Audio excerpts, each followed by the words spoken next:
Hello and welcome to Marvel Rundown, your source for the most important Marvel news of the week that you need to know. Now here's your hosts, Dan Orboole and Steve Naisphere.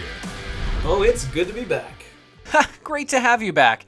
I mean, if Bob's gonna skip another week with this sickness, I guess you're the next best thing. I'm Dan, he's Steve, and a very happy Thanksgiving weekend to all our Canadian viewers. I'll take it. It's Thanksgiving there. Why aren't you home with your family? Oh, don't worry. TMR is flying me home right after we film this. Only the best for TMR staff. That is a good point. They're very good to us here in the studio. I can't think of a single person who doesn't love every aspect of working here, to be honest. Alright, enough self-congratulation. How about we bring ourselves back down to earth with some of our mistakes? Ah yes, my favorite part of being a stand-in. I'm really disappointed I don't get to grill Bob this week about all those errors from before. But probably even more disappointed that you had no mistakes to speak of. Makes us regulars look like rank amateurs. I'm just bringing that rollback department quality. Well, you'll be happy to know that you and I did a lot better last week. A few little graphical mishaps and improvements that our fan called us out on, let's just run them by here. It just goes to show what happens if you don't micromanage our editor every week. I mean, I shouldn't be too hard on them, I guess, mostly because I don't want to invoke their wrath. All perfectly valid points here, and hopefully things we fixed up this week. And, somehow, the announcer's voice at the beginning still managed to rattle off Bob's name. Wait a minute, Steve, aren't you the announcer? Moving on, I want to bring this up because I thought it was hilarious. As a high-speed opening stretch saw some incredibly high speeds. Were you a little tired finishing off that part of the script, Dan? Oh, very possibly. Alright, let's get to the highlights. Alright, so we're back with Race 4 in the 2020 Marble Rally. Race 4 of how many? No one knows. So you know what that means, you gotta treat each race as if it's your last. Coming into this week's action, Cool Moody led the pack, followed closely by Ghost Plasma and Super Ball. But we weren't expecting to hear a lot from them right away given their starting positions on the outside, and as predicted, it was El Capitan and Pollo Loco who jumped out in front early. Soon after, Lollipop joined the race for the front. Just like last week, the shuffleboard proved to be a critical moment in the race. A number of racers, including Comet, Blizzard Blaster, and early leader Pollo Loco, all got caught up in chaos and came to complete stops. They might have been stuck there if not for the saving grace of the Ghost Marble, who at least helped to prevent a number of DNFs. Not much later, Comet got stuck again, bumping into a stalled Dragon's Egg, and this time, there would be no Ghost Marble waiting in the wings. Comet would become one of 3 DNFs this race, a group which also included Dragon's Egg, and a tragic finish for Crazy Cat's Eye, but we'll get back to that. Meanwhile, at the front of the pack, Summer Sky pulled into a commanding lead position and managed to hold on to it for a full 43 seconds of race time, before disaster would strike in this curved section. While they would eventually get freed up and finish the race, it was Cobra that would jump into the top spot, having worked their way to the front little by little over the course of the race.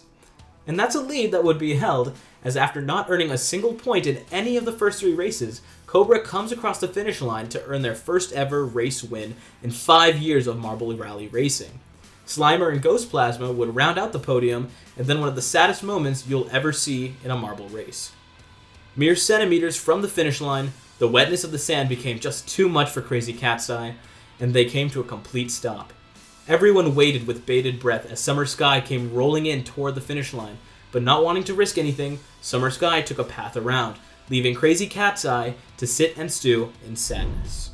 Oh, that hurts so much to watch. You know Crazy is one of the hardest working marbles in the circuit, so this has gotta be burning them up.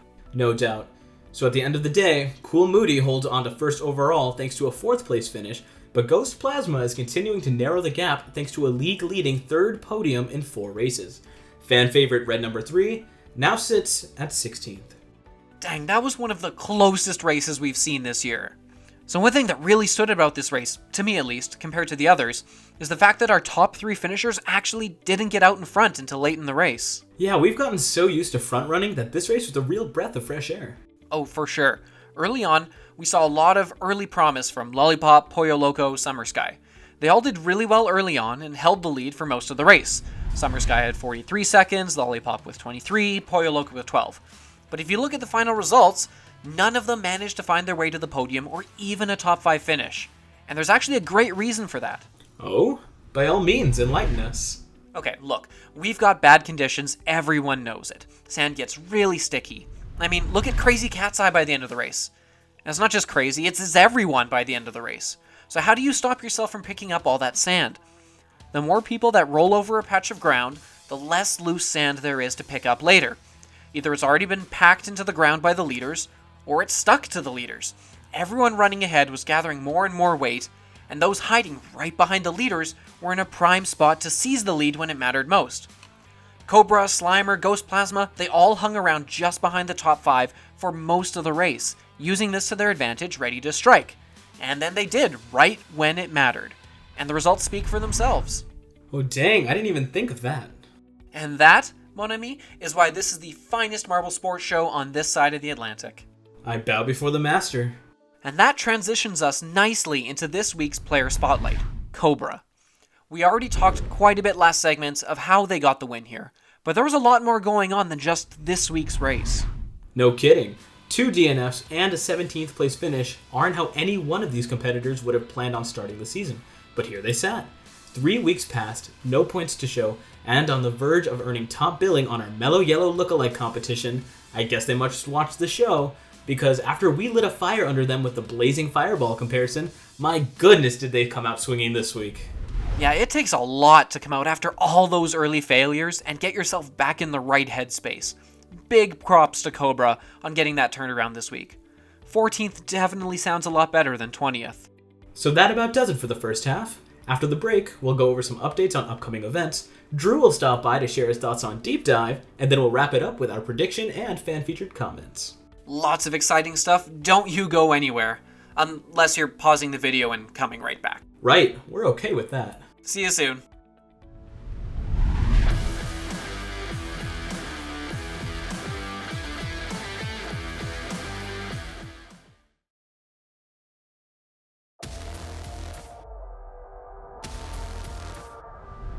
We're back, but before we head over to Drew with the deep dive, we have a few tidbits of news to go over from this week.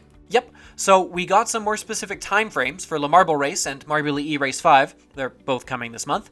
And we now know that Marbula 1 will be returning in early November. Oh, that's it? Oh, yeah, that's about it. Oh, okay, neat. All right, so just before we bring on Drew, there's something here that Producer Jay wanted me to read out. TMR deeply regrets the hardships that befell anchor Drew Discman over the past few weeks, and wishes to express sympathies to Drew and all others affected by this unfortunate happening. TMR strives to be a fair employer, and the circumstances encountered by Drew do not reflect the values and ideals of the Marble Report. Hey Drew, how's it going, buddy? Well, it's nice to hear all that, Dan. It really means a lot. So this is usually the part of the show where I'd pop up here and tell you about how crucial the starting position was to this race. But I gotta say, I've been poring over these numbers late at night. Spreadsheets are my bedsheets. I've devoted my life to being the master of the math. And you know what? The impact of the wet sand has thrown it all out of the window. Look. Sometimes you can crunch the numbers all you like, but this isn't calculus. It's a sport with athletes. Throw in inclement weather, and you've got a perfect mix for chaos. You guys touched on the unique tactics of this week earlier, and it's clear that racers were trying a wide variety of things out here today. Right out of the gate, these are the placements we saw as we look at today's heat maps, but take this one with a grain of salt. There were massive amounts of early position jockeying, and the lead changed from moment to moment early on. We'll go ahead and show you the rest of the race, but there really is no pattern to the data here. No deep insights we can really give you. Here's how things looked when we hit the first checkpoint and then finally when crossing the finish line. This week's event was all about the adaptability of the competitors, and that's what made it the most exciting back and forth race we've seen all year. Sometimes it's good to have a week like this to bring us back to what's important, putting a renewed focus on the competitors themselves instead of putting so much weight on the start. After all, if we could just call everything right from the starting spot, there'd be no reason to watch. And I know that's not a sport I'd be wanting to report on. Cool. Anyway. Oh, hey Drew, did anyone tell you we got issued some new company credit cards? Something about security being compromised on the old ones. Yeah, but the mail's been slow lately. I still haven't gotten my new one, and I live just down the road from the studio. Is that why my card's been declined for the past week? I thought they just shrunk my limit without telling me again. Nope, should just be that. The new card should be arriving at your house pretty soon. My house, but I'm in the Netherlands. I'm sure it'll find its way to you. These things have a way of working themselves out. You know what? That they do. We'll talk to you again soon, Drew. But Drew, what a guy. Honestly, we love him, but he might be getting a little overpaid, at least this week. I mean, his whole conclusion here was basically, I don't know, nothing to report. But hey, how about we get to those predictions? So, Steve, looks like your pick got a pretty respectable 5th place finish this week. Better than Bob's average pick, I gotta say. Are you saying Bob should start being concerned about job security? Hey, your words, not mine. Alright, what do you have for us this week, Hotshot? Alright, bet. Let's see what we know. Well, honestly, it's not a lot, but we can't keep ignoring the fact that Ghost Plasma has 3 podium finishes in 4 races. That's some insane consistency right there. You know they were in 18th early on in that race? That's a massive comeback this week, and it'll serve them well in the next race as well.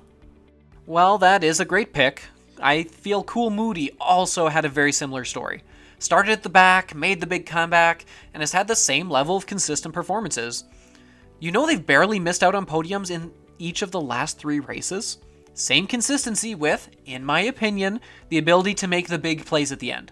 Watch for a Cool Moody win next race. Hopefully they do better than your pick from last week. Hey.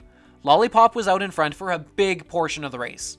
It just sucked that this wasn't the week for early front running. But I've got confidence in my choice. From the fans.